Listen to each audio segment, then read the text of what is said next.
Nome santo,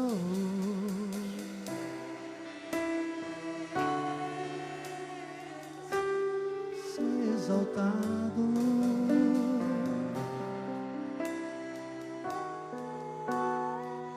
nome que sara.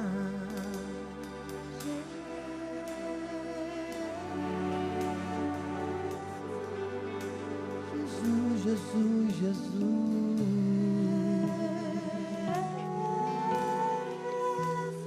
Majestoso,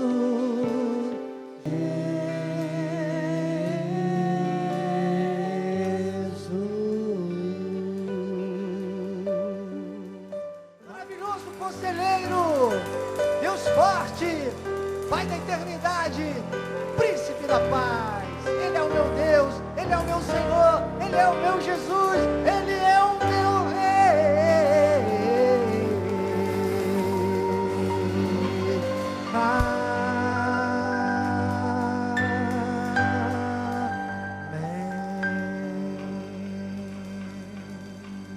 Glórias a Deus, glórias a Deus, amém.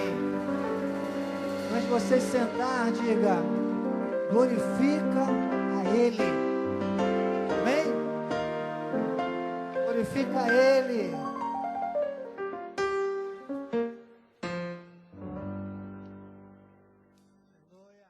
Você tem aí uma lista de familiares, de irmãos da igreja, aquela lista de transmissão poderosa que em menos de um minuto, olha, vou compartilhar o culto com mais de 300 pessoas. Nós precisamos ajudar. Às vezes a pessoa está distraída até, imagine, assistindo Ana Maria Braga. Nunca imaginaram que se assistissem à escola de capacitação, por exemplo, poderiam aprender a fazer um frango inteiro em menos de 10 minutos. Aqui são, dependendo da pressão do fogo, dá para fazer até, sabe aquela boca, fogão de 6 bocas, 5 bocas, tem uma boca maior, não é verdade? Aquela boca mais forte, dá para fazer até em, sei lá, 5 minutos. 5 minutos é o suficiente, olha. E como então, bispo? Explica aí. A Jane está curiosa, né, Jane? Olha, você pega uma leiteira, coloca 4 dedos d'água, pega um ovo, coloca ali dentro, acende o fogo bem forte, em 5 minutos você tem ali um frango pronto, uma pitadinha de sal, o ovo não vira frango? Então, irmãos, né, nutritivo, vale por uma refeição, não precisa ficar com aquela ladainha da Ana Maria Braga enrolando, né, fazendo merchan, nada disso, vem para a escola de capacitação e crescimento espiritual. Glórias a Deus que vocês estão ligados, e se aqueles que estiverem muitas vezes deixando de compartilhar desse momento espiritual, aliás, é uma escola de capacitação e crescimento espiritual, por uma necessidade de um toque a mais, você vai ser instrumento de Deus para isso. Minha gratidão, minha saudação, sempre em nome do apóstolo Miguel Ângelo, da bispa Rosana, nossos bispos primazes, um abraço que eu sempre trago de toda a nossa liderança, toda a nossa diretoria. Quero saudar a você, então, de maneira muito especial, eu, a minha querida esposa, a bispa Lídia, com graça, paz, misericórdia e amor, da parte daquele que vive e reina para todo sempre, nosso Senhor Jesus Cristo, o único, o verdadeiro, o soberano Deus. A Ele toda a glória. Bem-haja. Amém. Se não houvessem pessoas para fazerem das suas terças-feiras escola de capacitação e crescimento espiritual, Deus não precisaria de um apostolado, de uma igreja, uma catedral maravilhosa, e muito menos de uma escola de capacitação, não é verdade? Então, formamos este grande cinturão espiritual nesta manhã, e temos aqui, olha, a Priscila, Priscila, olha que surpresa maravilhosa, né? Há uns 2 anos e meio, a doutora Marcela, que é a nossa tradutora de italiano, eu tenho uma afinidade maior ainda com a doutora, porque sabe que eu tenho umas origens italianas, o meu nariz me entrega, né? Então, a gente tem essa afinidade. Mas ela nos trouxe um testemunho agora maravilhoso, cerca de 2 anos e meio, num momento que nós estávamos em oração, e eu dizia, faça o seu clamor em voz alta. E ela começou a clamar pela vida da Priscile, que estava presa, imagine, a muitas situações desse mundo, a ponto de pensar em suicídio, e hoje ela está aqui como testemunho vivo de que Deus ouve as orações do seu povo. E ela está livre, está sarada, está com a mente de Cristo ativada. Priscile, você é um testemunho vivo do poder de Deus. E é só o começo. É só agora permanecer nessa caminhada, porque o que Deus preparou para todos nós nesta terra é a glória dele passando pelas nossas vidas. É isso que Deus tem também para a sua vida.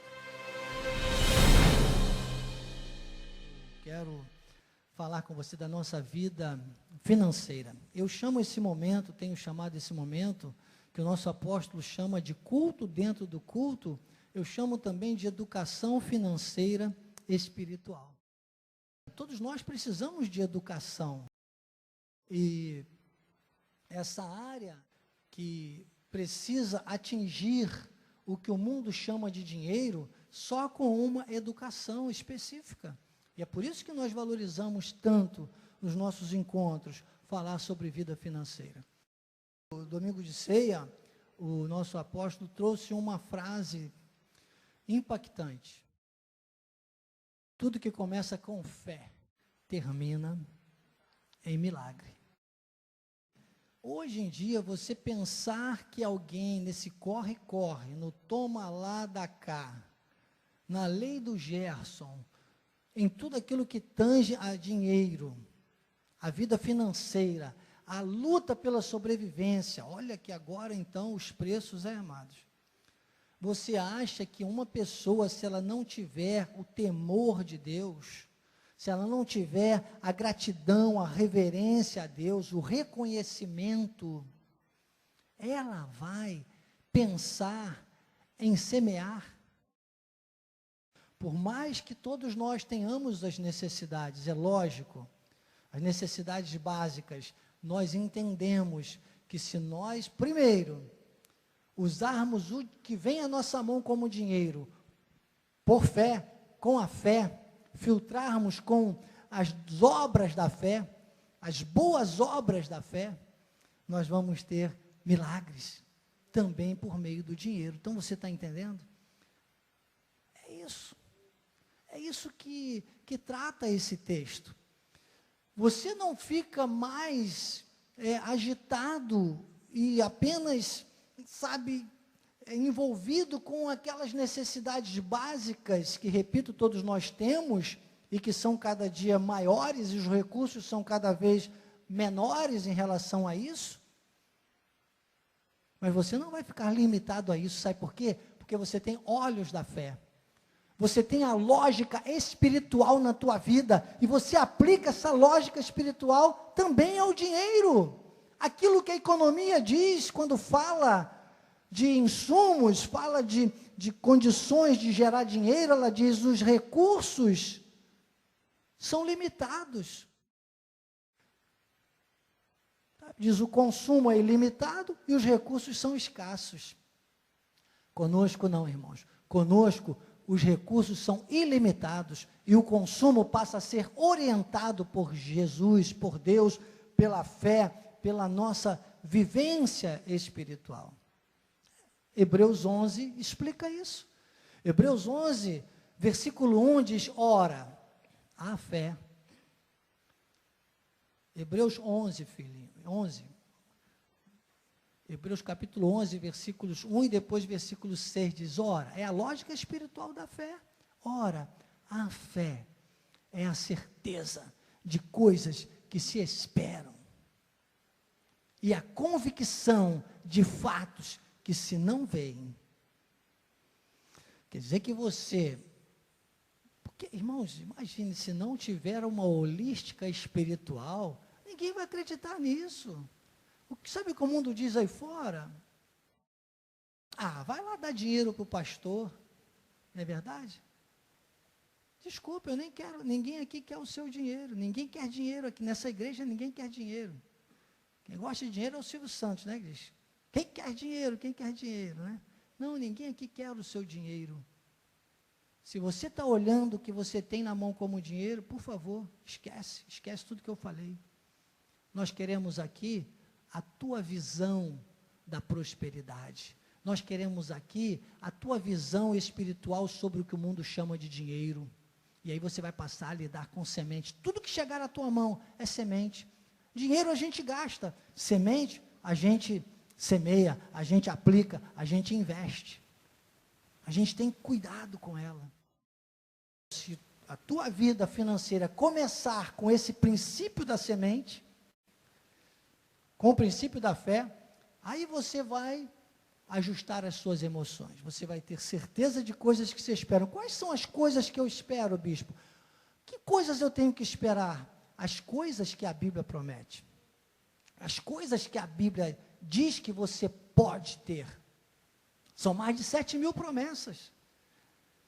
E que convicção de fatos? Que fatos são esses? Os fatos bíblicos. Você acredita que tudo que está registrado aqui na Bíblia aconteceu de fato. E gerou você, e você está aqui hoje por causa disso. Você não tem mais dúvidas no seu coração. Sabe o que acontece? Olha o versículo 6 de Hebreus 11. Sem fé, ou seja, dinheiro por dinheiro, ninguém vai ver a mão de Deus. Agora, se sem fé é impossível agradar a Deus, com fé é perfeitamente natural você agradar a Deus. Aí ele diz, então o que é esse conjunto? Ele diz, é porque é necessário que aquele que se aproxima de Deus, creia que Ele existe, e que se torna galardoador dos que o buscam, ou seja, tem certeza, convicção dos fatos, e espera nas promessas da Bíblia Sagrada. Não tem outra alternativa mais para nós, irmãos, não tem. Você que está na internet, se você ainda tinha qualquer dúvida quanto a isso, não deixe mais de espiritualizar a tua vida financeira. Associe-se comigo no tocante ao dar e receber. Mas é por fé. Pense o seguinte, existe um profeta no altar falando a minha vida, Deus tocou meu coração, não pense mais nada, irmão. Pegue essa semente que você tem e semeie aqui no altar. Semeie no altar. Pegue o seu envelope, eu vou fazer isso agora também. Não ficaria de fora, é lógico, trago a minha semente nesta manhã. Você pela internet, você tem o QR Code, você tem as contas da igreja, você tem o Pix da igreja, vai aparecer tudo aí para você na tela. Você também deve semear. E aí você vai se associar comigo no tocante ao dar e receber. E você vai estar alinhado a essa visão que Deus tem me dado. Porque para nós, filhos de Deus, o que Deus tem para nós é para encher, é para transbordar. É para encher, é para transbordar. Filipenses 4,19 me dá base para isso. Diz, segundo a sua riqueza em glória, o Senhor vai suprir cada uma das nossas necessidades. Provérbios capítulo 3, versículo 10 diz, são celeiros fartos e lagares, transbordando, é para encher, é para transbordar. E Lucas 6,38 diz, uma boa medida, que é recalcada, sacudida e transbordante. É para encher, é para transbordar. Eu recebo, eu compartilho com a sua vida. Vamos consagrar a nossa semente nesta manhã. Pai bendito, Pai amado, Deus soberano, obrigado, Jesus. Obrigado por esse momento tão especial, Senhor, que nós cremos nos nossos momentos de culto, um culto dentro do culto, um momento de cultuar a Ti com a nossa vida financeira. E aqueles que se associam comigo no tocante ao dar e receber, Pai, eu tenho esta palavra específica, é para encher, é para transbordar. Manifesta, Pai, para a Tua honra e para a Tua glória, Jesus. Amém e amém.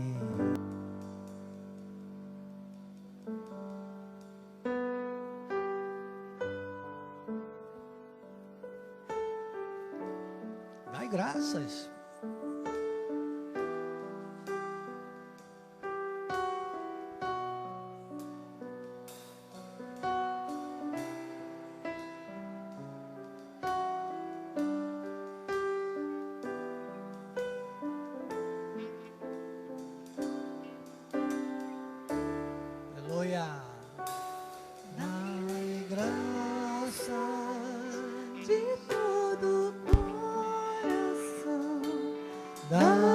dai graças ao único Senhor, dai graças por quem enviou Jesus, o seu Filho amado. Dai graças de todo o coração. Dai graças ao único Senhor. Dai graças por quem enviou Jesus, o seu Filho amado. E agora que os fracos dirão: eu sou forte, que os pobres dirão: eu sou rico, porque Jesus me resgatou na cruz. E agora que os fracos dirão: eu sou forte, que os pobres dirão: eu sou rico, porque Jesus me resgatou na cruz. Dai graças. Deus maravilhoso, Deus soberano, obrigado, Jesus. Obrigado por mais esta oportunidade, por mais esta terça-feira. Obrigado pela vida do apóstolo Miguel Ângelo, nosso bispo primaz, nossa bispa primaz, doutora Rosana, a família apostólica, Pai, por essa oportunidade, por abrirem o altar, para que eu possa ministrar a Tua graça, o debulhar, Senhor, desta revelação poderosa e maravilhosa, as bem-aventuranças. Obrigado, Jesus. Eis-me aqui. Eis-me aqui. Agora, ao mergulhar do tema desta manhã, fala aos nossos corações de maneira intensa e profunda, para que todos possamos crescer mais ainda na graça e no conhecimento do nosso Senhor Jesus Cristo.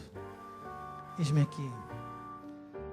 Pela Tua graça, sou o que sou, a minha suficiência vem de Ti. Amém e amém. Graças a Deus.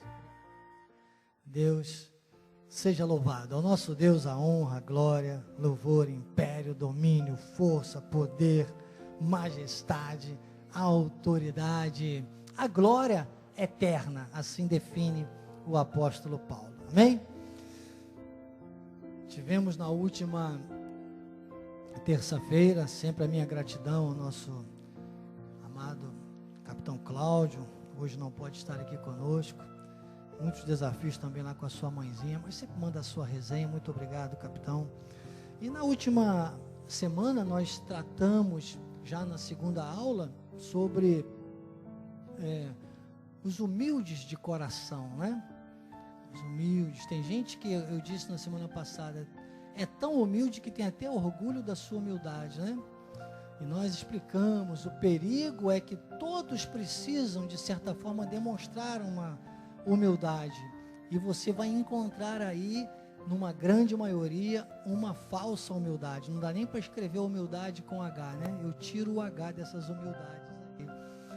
E foi muito interessante todo o momento. Cada aula vai trazendo uma conexão. Esse livro das bem-aventuranças, você sabe, o Sermão da Montanha, onde Jesus traça então um projeto que seria para aqueles que tivessem a visão da graça de Deus. Só compreendendo a graça de Deus, a pessoa vai de maneira natural atingir esse ápice. Sabe que eu conversava com uma pessoa que é um amigo que eu sei que Deus colocou na minha vida, mas está muito nessa prisão aí, de uma denominação que é muito presa, mas muito presa mesmo aos rudimentos, E começou a querer, num momento nós estávamos conversando, a pregar muito para mim. E, porque você sabe o que está lá em Daniel, olha, logo o meu xará, né? Danielzinho, como eu não vou saber?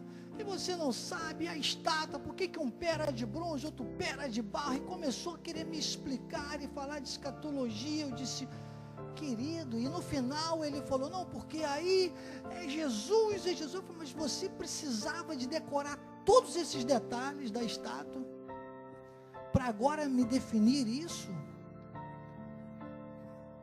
Meu amado, eu conheço esses detalhes, eu conheço essas histórias todas, mas eu hoje me reporto mais às 14 epístolas de Paulo.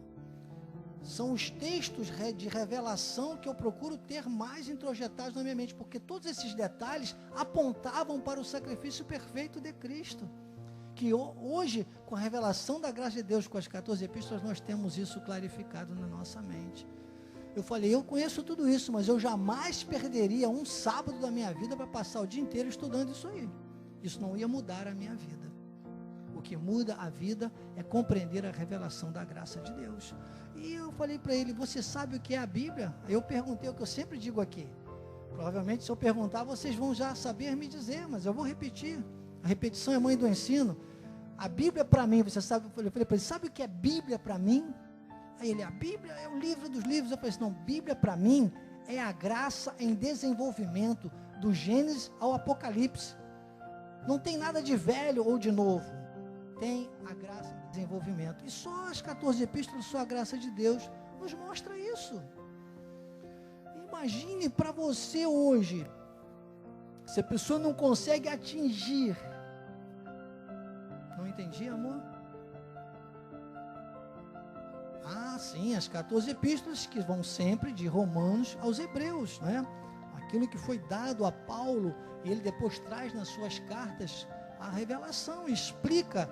Nós dizemos sempre aqui no Altar Cristo Vive, as 14 epístolas são o prisma da Bíblia Sagrada.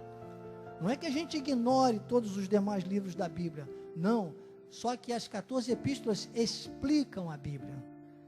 Sabe? Não pense em uma pessoa que vai compreender a Bíblia sem compreender as 14 epístolas, que vão de Romanos aos Hebreus. Então, nós vimos que o grande problema já começa com essa primeira bem-aventurança, que é ser humilde de espírito. Eu não vou me ater tanto, porque temos muito conteúdo para hoje, mas só lembrando que nós usamos, inclusive, o maior exemplo de humildade espiritual, que é 2 Coríntios capítulo 3, versículo 5. Nem precisa, Humberto, colocar no telão, tá bem? Mas 2 Coríntios capítulo 3, versículo 5, diz que nós não somos capazes de pensar ou de fazer qualquer coisa como se partisse de nós. Pelo contrário, a nossa suficiência vem do Senhor. Então, se você tem essa humildade, né, imagine o nosso momento financeiro que eu acabei de falar sobre educação financeira e espiritual. Você vai entender que nem com relação ao dinheiro, você pode mais lidar com esse mundo sem espiritualizar o dinheiro. Porque você quer que toda a tua capacidade, o teu pensamento, venham do Senhor. Isso é o maior exemplo de humildade. Agora, se a pessoa não tem nenhum espírito humilde, até as lágrimas dela, diz aqui o apóstolo no conteúdo do livro, serão lágrimas de crocodilo. E não vou me ater muito nisso, só para dizer para você que a lágrima do crocodilo não é de sofrimento, não é de tristeza. A lágrima do crocodilo acabou causando mal, é a sua presa, não é verdade? Então, muitas vezes uma pessoa está aí chorando e, na verdade, aquele choro não tem nada a ver com humildade, sabe? É isso que muitas vezes é um choro até de ódio, olha, né? Não é um choro de arrependimento, é um choro de vingança. Então, é por aí que caminha, não é? Essa visão toda aí. Claro, para você entender melhor ainda, vá no nosso canal Missões Cristo Vive Oficial, que nós já temos lá as aulas 1 e 2, já estão postadas do canal Missões Cristo Vive Oficial. Inclusive, o irmão Jorge me dizia agora há pouco, bispo, eu não achei a aula 2, né? Eu falei, porque postei, acho que foi no sábado, à tarde, e ele havia olhado um dia antes. Então, para que você não passe mais desapercebido essas postagens, quando você entrar no canal de Missões, você tem que clicar lá no seguir, e depois tem um sininho, você tem que clicar no sininho e pedir, clicar todas as publicações, que todas as publicações que nós fizermos, você será notificado, viu? E você não vai mais perder nenhuma aula. Bispo, mas eu assisti o culto presencial, mas use essa experiência virtual, porque você vai ver que o culto postado, depois também, eu edito, é um trabalho que Deus tem colocado no meu coração, que eu faço com muito carinho, para que isso fique também registrado. Aprendi isso, claro, com o nosso apóstolo Miguel Ângelo, e tem sido uma bênção na vida de muitas pessoas, amém? Faça isso, visite, acesse as aulas anteriores. E hoje, nós chegamos aqui, a partir da página, na minha edição, a partir da página 31, o capítulo 2, bem-aventurados os que choram, e o apóstolo já começa na página 32, a sua deve girar sempre aí, 2 páginas a mais da que eu citar, mas eu vou citar para tentar posicionar você, tá bem?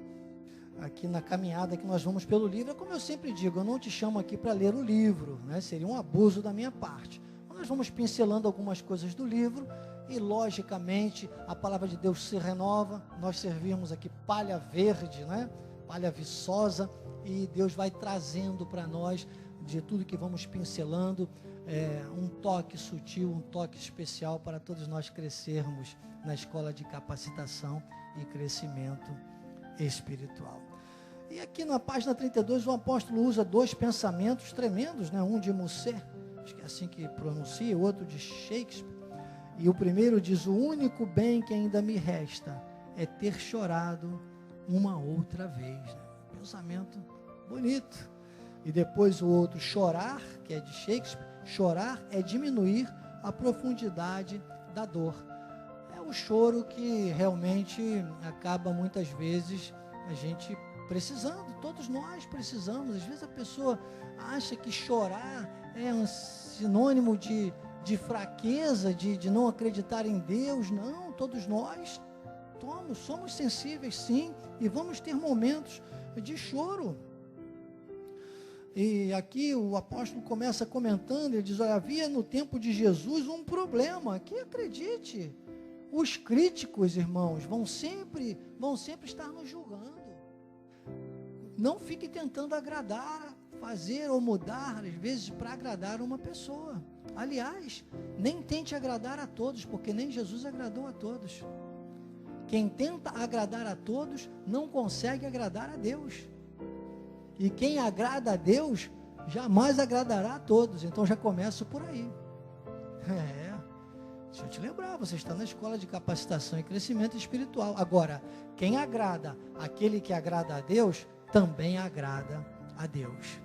E quem agrada a Deus, também agrada aquele que agrada a Deus. Nós formamos um grande cinturão de pessoas positivas que vão se aprovar. Então está aí um sinal, hein? Está aí um sinal. Sinal forte. Você ter essa tranquilidade. O apóstolo começa falando aqui sobre esse tipo de questão. Ele diz: olha, no tempo de Jesus, um problema no seio do povo é que eles aguardavam a vinda de um homem poderoso, sabe, capaz de derrubar o poderio romano, vencer acima de tudo o farisaísmo, a classe religiosa super rigorosa que criara 365 proibições e 250 mandamentos, ou seja, 615 mandamentos e ordenanças, irmãos. E ele coloca: Jesus veio quebrar, esmiuçar, mostrar que a realidade não era aquela, porque eles eram considerados padrão de conduta e caráter, ou seja, as pessoas que haviam criado toda a religiosidade, que acreditem, hoje levam as pessoas ainda a essas posturas equivocadas, que eu citava agora logo no início, meu testemunho com esse amigo, que eu quero tão bem. E as pessoas ainda ficam presas a essas realidades, e era o que eles acreditavam, sabe, havia uma crise muito forte em tudo isso, mas Jesus veio exatamente para mudar todo esse sentimento humano, esse pensamento humano, essa dificuldade, essa impossibilidade do homem com relação à sua estrutura humana de agradar a Deus. Foi através da forma de Cristo que tudo isso se estabeleceu, toda a justiça de Deus. E é Mateus no capítulo 5, versículo 20, que mostra isso e traz aí um divisor. O apóstolo comenta isso, que trazia na visão daqueles homens uma confusão. Por isso que eu digo que as 14 epístolas precisam explicar a Bíblia Sagrada. Que diz assim, uma fala de Jesus: porque vos digo que se a vossa justiça não se exceder em muito a dos escribas e fariseus, jamais entrareis no reino dos céus. Ou seja, os escribas e fariseus, que os escribas eram os homens que escreviam, eram os homens que tinham o domínio da escrita, por isso eram chamados de escribas. Eram as pessoas cultas, tinham acesso, né, a tudo aquilo que a lei, traduziam a lei. E os fariseus que aplicavam a lei, que eram os rigorosos na lei, vigilantes da lei, julgavam tudo e todos pela lei. Esses homens, aparentemente, o apóstolo até usa um termo que eu tenho usado muito aqui, usavam máscaras. Sabe? As máscaras da lei. E havia ali uma aparência de santidade. E aí Jesus chega de justiça, né? E Jesus chega e diz: olha, mas só que a justiça de vocês vai ter que exceder. Eu colocaria como remissão aqui, 2 Pedro, eu não vou ler o texto, senão o nosso tempo estoura, mas 2 Pedro do capítulo 3, do versículo 10 ao versículo 18. 2 Pedro, capítulo 3, versículos 10 ao 18, Pedro diz que há um povo, depois dele começar a falar de escatologia, que esse mundo vai ser transformado, ele diz: mas há um povo que vive em santo procedimento e piedade. Esse povo espera e apressa a vinda de Cristo. Este povo vive essa justiça que só a graça ensina. Eu estou explicando o texto com as minhas palavras, tá? Versão revista, atualizada e comentada, Daniel Anacleto de Oliveira. Olha que bênção, hein? Para a glória de Deus, irmãos. Mas é assim que eu entendo piamente esse texto, quando Pedro se submete a Paulo, reconhece o homem que mais se opôs a Paulo, lá nos Atos dos Apóstolos. Agora na sua epístola, na sua segunda epístola, ele se submete, capítulo 3, do versículos 10 ao 18, e ele diz: esse povo espera e apressa. Esse povo segue, faz as coisas que Paulo ensina nas suas epístolas. Ele diz coisas difíceis de entender. Ele diz: então crescei antes na graça e no conhecimento. Então essa justiça da graça e do conhecimento vai se exceder a tudo isso, vai se exceder a essas máscaras. Não mais uma justiça aparente, não mais uma justiça cheia de máscaras.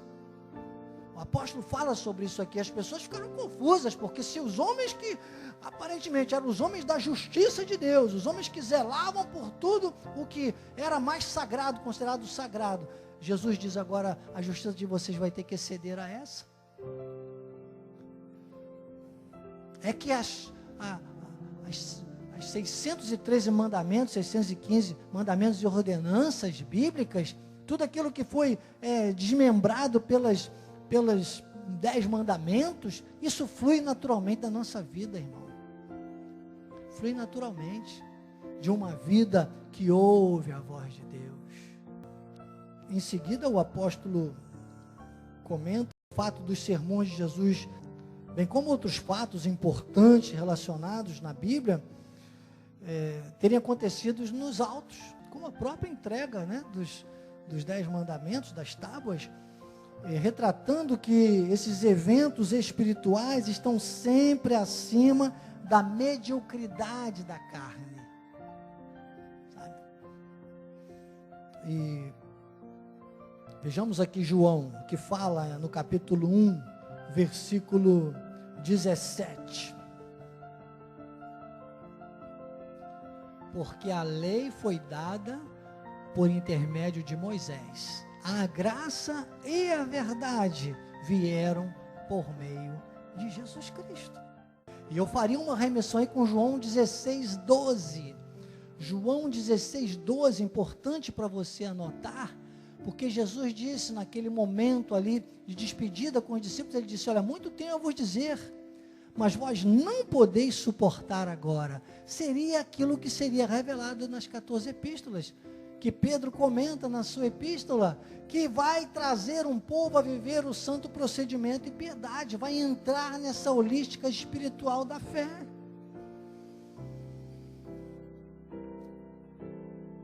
E João 1,17, então, ele diz a graça e a verdade.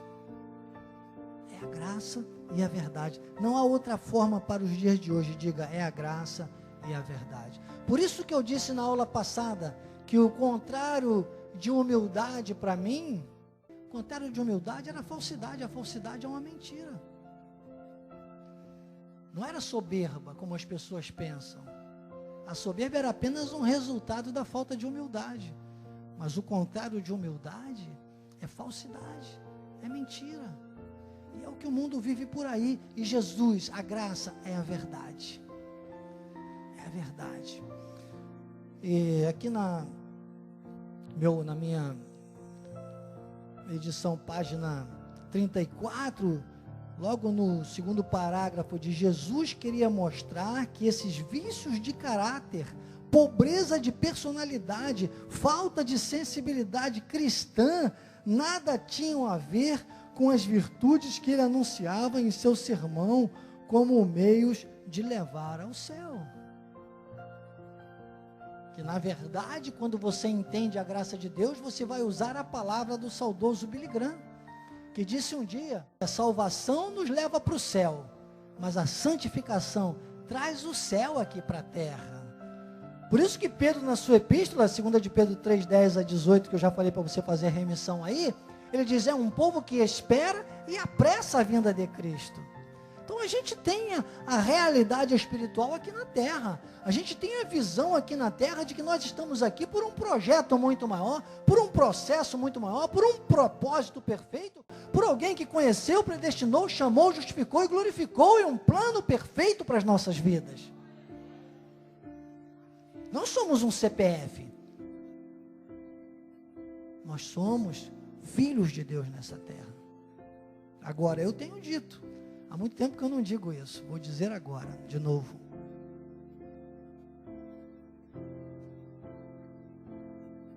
Vou até molhar o bico, né? Ser filho de Deus nesta terra é obra dele. Viver como filho de Deus nesta terra é obra nossa. Fundamentação, bispo. Efésios capítulo 2, do versículos 8 ao 10. Efésios capítulo 2, do versículo 8 ao 10. Fundamenta essa frase. Ser filho de Deus nesta terra, obra dele. Viver como filho de Deus nessa terra, obra nossa. Diz assim, pela graça sois salvos, mediante a fé. Isso não vem de vós, é dom de Deus. O 9 diz assim, não de obras para que ninguém se glorie, as obras da lei. Não das aparências, não, aí, porque às vezes a pessoa diz, então não temos obras a fazer. A fazer não, temos obras a praticar, elas já estão feitas. Por isso que o versículo 10, estou explicando em Efésios 2, de 8 a 10, o versículo 10 diz assim, pois somos feituras dele, criados em Cristo Jesus para boas obras preparadas de antemão para que andássemos nelas. Isso está na Bíblia. Agora as pessoas não querem nem se dar ao trabalho de andar nas boas obras. Vive do jeito que quer viver, agitado de um lado para o outro, julgando tantas vezes até o altar, ao invés de se humilhar perante Deus, ouvir a voz de Deus.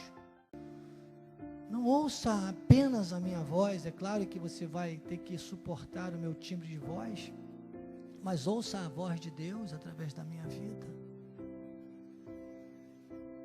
Com humildade falo isso a você, com temor e tremor falo isso a você, mas é preciso ter esse despertamento, irmãos, senão a gente vai ficar simplesmente agitado de chororô em chororô, e nada vai mudar nas nossas vidas. É só vergonha, é só derrota. Não, irmãos. E o apóstolo, ele inclusive fala que muitas situações, né, muitas experiências até pessoais e de pessoas da Bíblia, o próprio Jesus, do choro de Jesus ao ver Lázaro morto, retratando a nossa condição humana da morte, do pecado, e aquilo causava um choro também no próprio Jesus. Está registrado em João 11:35, mas ele depois logo traz o Salmo 42, de 1 a 3. Salmos capítulo 42, versículo 1 a 3. Olha o salmista naquela época, com a visão, o desejo do que nós temos hoje como realidade. Ele diz: como suspira a corça pelas correntes das águas, assim por ti, ó Deus, suspira a minha alma. A minha alma tem sede de Deus, do Deus vivo. Quando irei e me verei perante a face de Deus? As minhas lágrimas têm sido o meu alimento dia e noite, enquanto me dizem continuamente: o teu Deus onde está? Aquele momento do salmista era um momento de inconformidade. E claro, Jesus depois, quando falava a mulher samaritana, ele disse: aquele que beber da minha água jamais terá sede, pelo contrário, será uma fonte a jorrar. Então, hoje, por que nós temos que crescer na graça e no conhecimento? Para nós, claro que a nossa carne continua com os mesmos problemas que a carne do salmista, isso não mudou, hein? Mas não dá para a gente ficar dando desculpa para a carne o tempo todo. Sequer eu gosto muito, tem alguns louvores aí que são lindos, né? A gente canta, é a licença poética, é lógico, né? Mas tem um que diz: poderoso Deus, minha alma anseia por ti. Eu fico pensando: meu Deus, e será que essas pessoas já entenderam a graça de Deus, que não dá para ficar dando essa desculpa a vida toda? E outro fica cantando: ele está aqui para te levantar se o mundo te fizer cair. Não, irmãos, ele está aqui para te orientar, para o mundo não te fazer cair.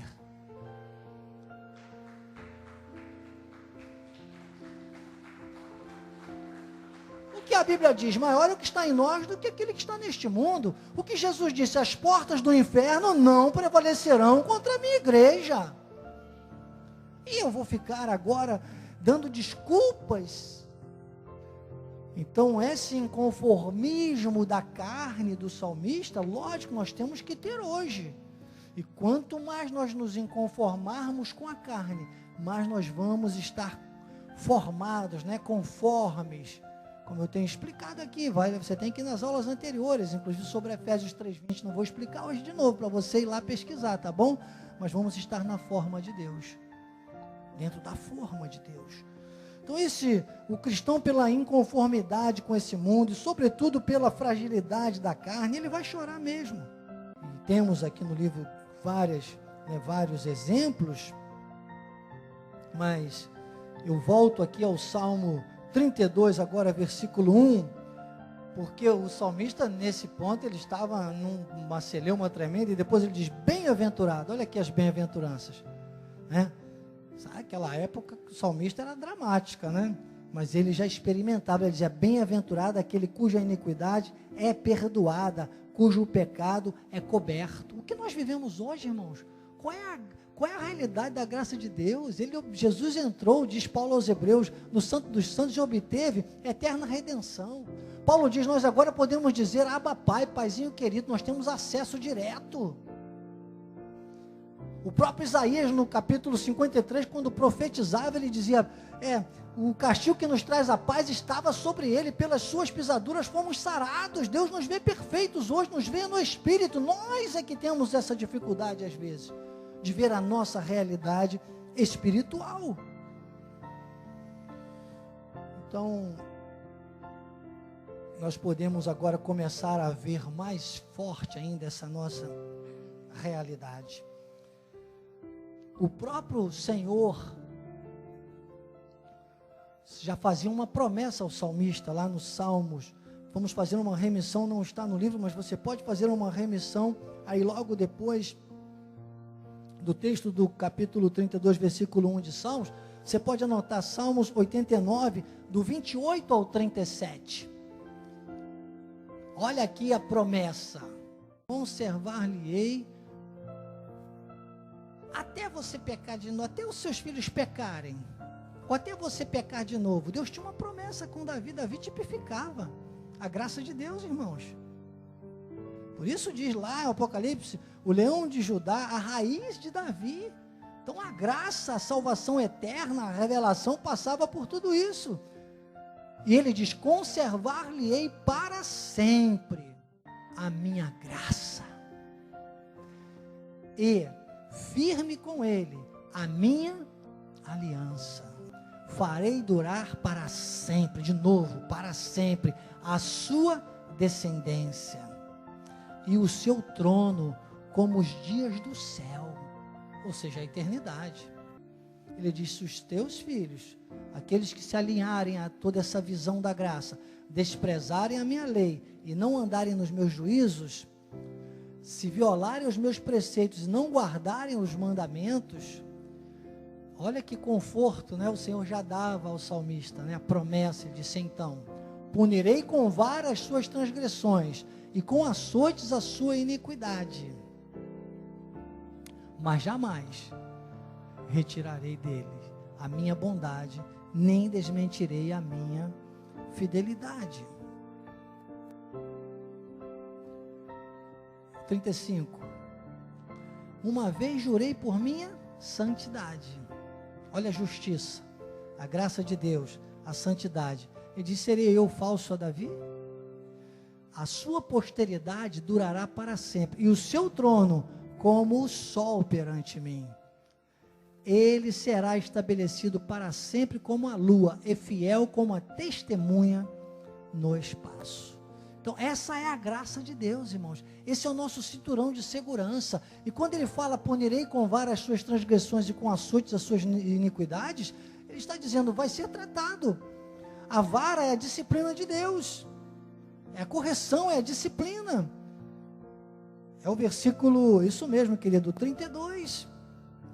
E o açoite, açoites as iniquidades. Iniquidade é um filho de Deus insistir em permanecer no pecado, irmãos. Deus não permite isso. Deus não vai permitir isso. E eu vou te dizer uma coisa, hein, porque se nós todos, acreditem, passou isso muitas vezes pela minha vida, e depois que eu entendi isso, eu parei de julgar todo mundo, senão a gente fica julgando. Pare de julgar uma pessoa quando morre e dizer, foi açoite. Tenha temor sobre isso e peça a Deus para que nunca recaia sobre a sua vida um açoite de Deus. Porque descumpriu. Sabe o que é um açoite de Deus? Por exemplo, a morte de Sansão. Eu sempre digo isso. Que hoje, para você ter uma ideia, Sansão, que era para ter morrido em glória, morreu envergonhado, preso, no último respiro, porque precisava cumprir o mandato de Deus, precisou se agarrar ali a uma coluna e pediu a Deus última força e morreu com todo mundo. E hoje muita gente pensa até que Sansão não foi para o céu, que Sansão era um suicida. Isso é um açoite. Sempre com Deus foi obediência ou desobediência. Então isso teria sido um açoite. Eu posso dizer pela história bíblica, pela revelação que Deus me deu, mas eu jamais ficaria apontando o dedo e dizendo, foi açoite, não foi açoite, para qualquer pessoa que morresse na minha frente, porque às vezes uma pessoa que morre aos 80 anos de idade, poderia ter vivido até 81 e teve uma morte de açoite de Deus, sabia? É com Deus, deixa isso com Deus, não pare de julgar as pessoas, pare de julgar. Jesus morreu com 33 anos de vida, meu amado. Então, muita atenção. A escola de capacitação também é para consolar o seu coração. Que só você está em luto, ou alguém que passou por um luto e a vida toda ficou com essa visão, as pessoas julgando. Não deixe ninguém julgar. Eu digo sempre, quando se trata de alguém que você ama, você tem obrigação de ficar com a melhor versão. Acredite no melhor. E cuide da sua vida, pelo amor de Deus. Desculpe parecer ser duro, mas você está na escola de capacitação e crescimento espiritual. Vamos cuidar mais da nossa vida e deixar que Deus ajuste todas as outras coisas, sabe? Então esse momento aí do Salmo é tremendo, e a gente agora traz, né, para 2 Coríntios, aliás Romanos capítulo 15, versículo 5 diz, ora, olha como Deus lida conosco, irmãos, e a gente é tão impaciente, né? O Deus de toda paciência e da consolação, qual é a obra do Espírito Santo? O que Jesus disse? Ele disse, não vos deixarei órfãos, eu vos enviarei o Consolador. Mas se a pessoa nem tem a revelação da graça de Deus, como vai atingir esse nível de consolação? Ah, os da graça também choram, mas são muito mais consolados. Bem-aventurados os que choram, porque serão consolados. E aqui está o Deus da consolação. Vos concedo o sentir de uns para com os outros, segundo, lembra o que eu falei agora há pouco? Pare de julgar. É por isso que eu digo, eu não estou aqui para julgar, eu estou aqui para amar, interceder e ensinar. Tá certo que eu tenho um jeito às vezes meio brigão, meio abrupto de ser, é minha personalidade, meu temperamento. Se alguém me jogou mal, não me queira mal, pelo amor de Deus, cresça na graça e no conhecimento. O Espírito ninguém ofende, estou no Espírito. Mas é pela obra, é pelo reino, acreditem. Queiram-me bem, diria o português, né? Queira-me bem, não me queira mal. Não me queira mal. Mas tenha paciência. Se Deus tem paciência, como é que você não quer ter paciência, meu irmão? Tenha paciência. 2 Coríntios capítulo 1, versículo 3. Olha agora como as coisas começam a ficar mais claras ainda. Bendito seja o Deus e Pai de nosso Senhor Jesus Cristo, o Pai de misericórdia, o Deus de toda consolação. Glórias a Deus, o Deus de toda consolação. Mateus 11, 28. Olha o convite que Jesus faz. Eu fico arrepiado quando vejo a palavra, explicando a palavra. Calvino diria, as Escrituras explicam as Escrituras, disse nas suas Institutas. Vinde a mim, todos os que estáis cansados e sobrecarregados, e eu vos aliviarei. Isso é graça, isso é Jesus, isso é verdade. Isso é não querer dizer que você não vai chorar nunca mais, mas que você vai ter um alívio imediato, um socorro bem presente, um consolo eficaz.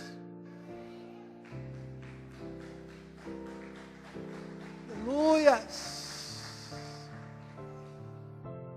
Quem sabe temos alguém aí pela internet, ou tem alguém aqui representado, alguém que estava, sabe, no desespero. Imagina, nós que somos conhecedores da graça, da revelação, se nós ficarmos com a televisão ligada aí nesses noticiários 10 minutos, irmão, não tem um que não vai cair para o choro, para o desespero. A realidade do mundo está demolidora, é para arrebentar mesmo, cada hora uma situação. Se você for para o mercado e começar a pensar só nos preços do supermercado, você senta e chora, não é verdade? Nós temos uma outra segurança, nós temos uma certeza. Busque em Jesus, busque a esperança, busque o que Colossenses 1:27 promete. Diz: Cristo em vós é a esperança da glória. Por maior que sejam as aflições, ou maiores que sejam as aflições, por maior que seja a tua dor, você tem um consolador, você tem alguém que faz de você mais do que vencedor. Está lá, Romanos 8:37, mais do que vencedor. Então, receba esse alívio, receba esse consolo, deixe essa sobrecarga nas mãos de Deus. Sabe, eu conversava com uma pastora, uma das nossas pastoras aconselhava essa semana, graças a Deus, Deus tem me dado a honra de pastorear pastores, e eu dizia para ela: mas minha amada, quizá está ao vivo com a gente agora, está sempre, depois vai acessar essa aula e vai ver que eu comentei sobre isso, que é um grande testemunho. E eu dizia: minha amada, mas você está aqui, algumas vezes você falou comigo, você falava em daqui a 2 anos, daqui a 3 anos, você está pulando etapas, você está sofrendo por alguma coisa que vai provavelmente acontecer daqui a 2 ou 3 anos, e hoje?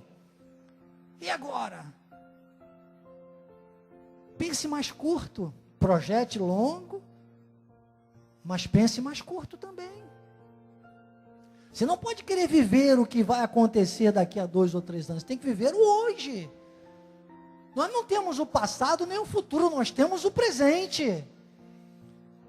Tanto o passado quanto o futuro são ou serão consequências do presente. Por isso que o presente se chama de presente. O que você está fazendo com o seu presente? Se você ficar olhando muito para o futuro, você não vai nem desembrulhar o teu presente. Se ficar chorando tanto pelo passado, você não vai nem desembrulhar o teu presente. E a solução, tanto para melhorar o teu passado, como para projetar um bom futuro, você às vezes deixa passar no dia de hoje. Cuidado com o amanhã, essa palavra é perigosa. Tem coisas que você tem procrastinado na tua vida, deixado de fazer, só porque você todo dia repete sobre aquela coisa. Amanhã eu faço. O amanhã pode nunca mais chegar. Bispo, você, desculpe, deixa eu lembrar mais uma vez, vocês estão na escola de capacitação e crescimento espiritual, irmão. Deus não nos chama aqui para brincar conosco, não. Quem lhe diz isso não sou eu, mas é a graça de Deus comigo. É para mim também. E ai de mim, faço minhas as palavras de Paulo, em 2 Coríntios capítulo 9, versículo 27. O dia que eu descobri esse versículo, eu fiz vários quadros na minha casa. Eu não podia esquecer daquilo, tal era a visão que Deus já me dava, isso tem uns 25 anos mais ou menos, sobre o chamado ministerial na minha vida. Eu disse, epa, se Paulo que viu Jesus, foi no terceiro céu, da própria boca do justo, tinha essa humildade, eu quero decorar esse versículo, acreditem, decorei. 1 Coríntios capítulo 9, versículo 27, está aqui, ó, com a Bíblia aberta para ficar melhor ainda. Ele diz, esmurro o meu corpo. Já que a gente foi na Bíblia, olha o que diz o 26. Porque o que o mundo faz é isso, irmãos. As máscaras, a lei, os escribas, os fariseus. Corre, as pessoas correm sem meta, dão um tiro para todo lado, vale tudo. Paulo diz assim, corro também eu não sem meta, assim luto não como desferindo golpes no ar, mas esmurro o meu corpo. Julga todo mundo, mas não julga a si mesmo, entende? Jane, não é? Diz, esmurro o meu corpo e o reduzo à escravidão. Aqui na página, na minha versão, a página 49, o apóstolo vem tratando sobre isso, ele fala dessa mediocridade, dessas situações todas que o mundo atravessa, e inclusive fala de uma filosofia humana, né? Mas uma página antes aqui, deixa eu já ir a passar esse texto, que é tremendo, de Apocalipse capítulo 7, versículos 16 e 17, olha a nossa realidade, aqueles que ouvirem, né, jamais terão fome, nunca mais terão sede, não cairá sobre eles o sol. Lembra quando eu falei sobre a corça? Por que o salmista dizia assim como a corça? Abacuque capítulo 3, versículo 17 em diante, olha aqui o tempo de choro. Ele diz assim, ainda que a figueira não floresça, nem haja fruto na vide, o produto da oliveira minta e os campos não produzam mantimento, as ovelhas sejam arrebatadas do aprisco e nos currais não haja gado, todavia eu me alegro no Senhor, exulto no Deus da minha salvação, o Senhor Deus é a minha fortaleza, e faz os meus pés, esse versículo aqui, olha, ele fecha, como os da corça, e me faz andar altaneiramente. Então aqui, por que essa analogia? Lá o salmista falando da corça, porque a corça procura água, porque a corça, se ela ficar muito tempo sem beber água, ela começa a exalar uma sudorese, né, que nós podemos chamar no ser humano, né, aquele cheiro gerado na corça, atrai ela, aqueles que a procuram, né, ela é presa de alguns animais, e aqueles animais sentem o cheiro da corça, se ela ficar muito tempo sem beber água. Se você ficar muito tempo sem beber água, a água da palavra, a água que restaura, a água que batiza o crente com a graça de Deus, é a única água que lava, o lavar regenerador do Espírito Santo, a palavra de Deus. Se você ficar sem isso, sem essa verdade, Ivo, a pessoa fica acessível aos predadores deste mundo. Agora, quando a corça bebe a água, é isso que Abacuque explica. Quando ela tem a revelação, quando ela segue o que Pedro diz na sua epístola, que eu já citei aqui, 2 Pedro 3, 10 a 18, ela passa a andar com os pés altaneiramente. O que é isso? Altaneiramente, ou seja, ela vai correr, quem já viu?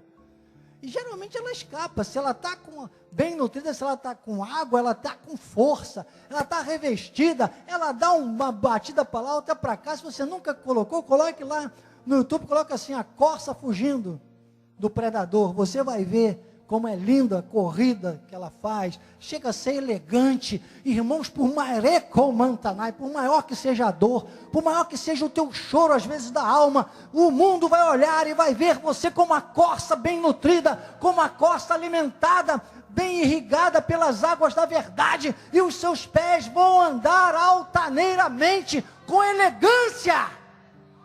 Isso é graça.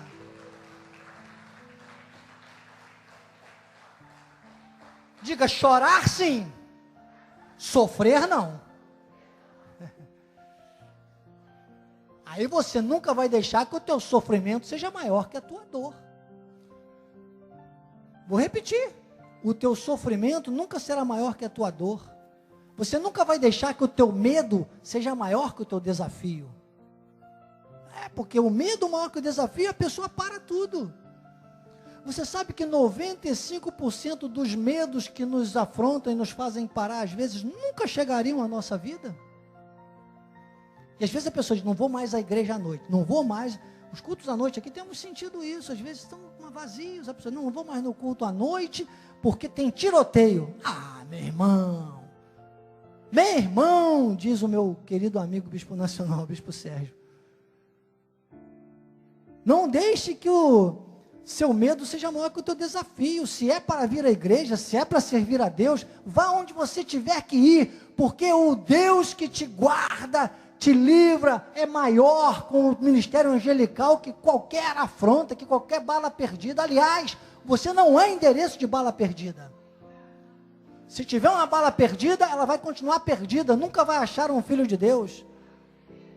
Ah, bispo, mas eu conheço um irmãozinho que morreu de bala perdida. Não foi uma bala perdida, foi uma bala achada. Era o dia que Deus ia levar aquele irmão. É diferente. Você está entendendo? Bicho, você brinca com cada coisa. Tem que brincar, irmão. Altaneiramente, brinco mesmo.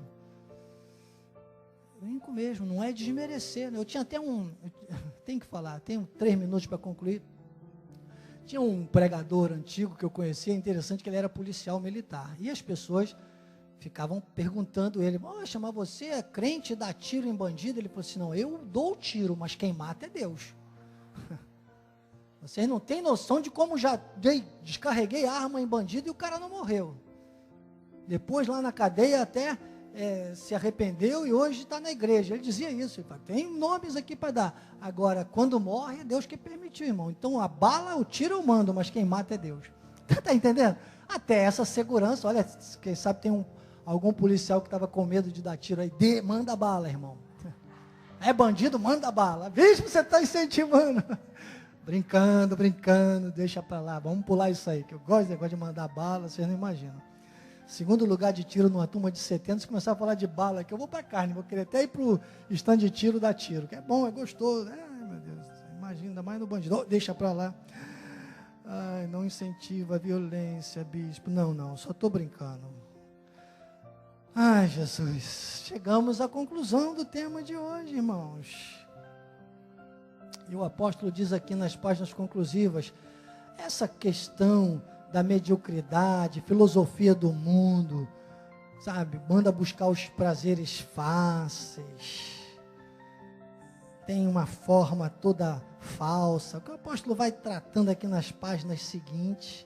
Irmãos, criaram até uma Bíblia inclusiva para a igreja inclusiva, do tudo pode, do oba-oba, do deixa a vida me levar. Eu tenho dito, não é deixa a vida me levar, é deixa a Bíblia me levar. Deixa a Bíblia me levar. E para fechar, o apóstolo até cita o exemplo de quando Jesus traz em Lucas 12, 19, como é essa comportamento do mundo. Ó, Lucas 12, 19. Então direi à minha alma: tens em depósito muitos bens para muitos anos, descansa, come, bebe, regala-te. Quer dizer, é o jeito que o mundo caminha. Então, a mediocridade, o imediatismo, é o vamos ver o que mais posso tirar de alguém ou de todos. Não. Conosco é na forma do mundo de Deus, do mundo ocumene. Esse você precisa ler o livro. Eu vou te indicar um livro do apóstolo, Os Quatro Mundos. Brevemente nós vamos entrar com esse livro aqui de novo. Tem muito tempo que a gente não fala desse livro. Os Quatro Mundos. Então você tem que viver a forma do mundo ocumene, o mundo dos salvos. Não o que esse mundo prega, sabe, o mundo Aion, o mundo que tem origens lá do Seol, que traz o mundo que Jesus chega a dizer, jaz no maligno, ou seja, as coerências humanas, não. Você precisa se ajustar à forma de Cristo. Romanos capítulo 12, versículos 1 e 2. Romanos 12, 1 e 2 diz: rogo-vos, pois, irmãos, pelas misericórdias de Deus, que apresenteis o vosso corpo por sacrifício vivo, santo e agradável a Deus, que é o vosso culto racional. Ou seja, irmãos, nós hoje, graças a Deus, você que está aqui presencialmente, você está pela internet, você não teve condições de chegar aqui regionalmente, é impossível, você está pela internet, Deus já reconhece a tua desejo, a tua necessidade, você está usando a tecnologia, você está congregando, parabéns, você está na escola de capacitação e crescimento espiritual. Imagina, o diabo está batendo cabeça amarrado lá no inferno, pensa, ele conhece, ele só não teme, mas ele sabe que Deus existe, né? E agora esse povo vai todo para você, agora ninguém engana mais, graças a Deus. Mas eles vão chorar, mas eles vão ser consolados. Eles são bem-aventurados, eles entenderam a bem-aventurança, e o diabo está desesperado, irmãos. E acreditem, não com o que vocês conquistaram até aqui, mas com aquilo que vocês poderão conquistar a partir de agora, muito mais ainda. Então, ele diz, se você não se conforma, você se transforma pela renovação da vossa mente, você experimenta qual seja a boa, agradável e perfeita vontade de Deus. Bem-aventurados os mansos. O nosso link com a aula que vem, você tem que ver que cada aula vai estar integrada. Será a partir desse versículo, porque acreditem, eu ficaria mais 50 minutos aqui só falando neste versículo. Vai ficar para a semana que vem. Por hoje, muito alimento sólido. Amém? Bem-aventurados os que choram, porque serão consolados. Assim seja, assim disse o Espírito da graça. Eu sou o bispo Daniel Anacleto, com a minha linda e querida esposa, a bispa Lídia. Essa foi a nossa escola de capacitação e crescimento espiritual. Não seja mais uma vítima da mentira. Não. Seja um apologista da verdade. Não seja mais um na estatística da crise. Seja um protagonista da vitória.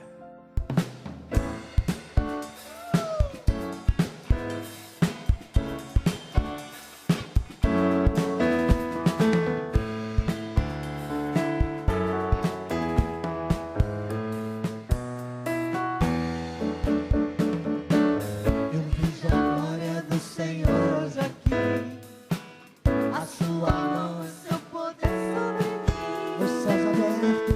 abertos, eu vou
Olá, queridos, graça e paz. Aqui é o seu diretor de missões, Bispo Daniel Anecleto. Eu quero te fazer uma solicitação, um pedido. Nós estamos em campanha, nós precisamos de aumentar o nosso espaço no YouTube e para isso precisamos de mais seguidores. Mas além disso, acima disso, nós queremos encorajar você a passar a mensagem. Então, divulgue o canal de Missões Cristo Vive, Missões Cristo Vive Oficial no YouTube. Seja um seguidor e também passe, multiplique o número de seguidores e leve essa mensagem à sua família, aos seus amigos, aos membros da Igreja Cristo Vive. Eu conto com você. Não se esqueça, siga-nos no YouTube. Eu sou o Bispo Daniel, graça e paz.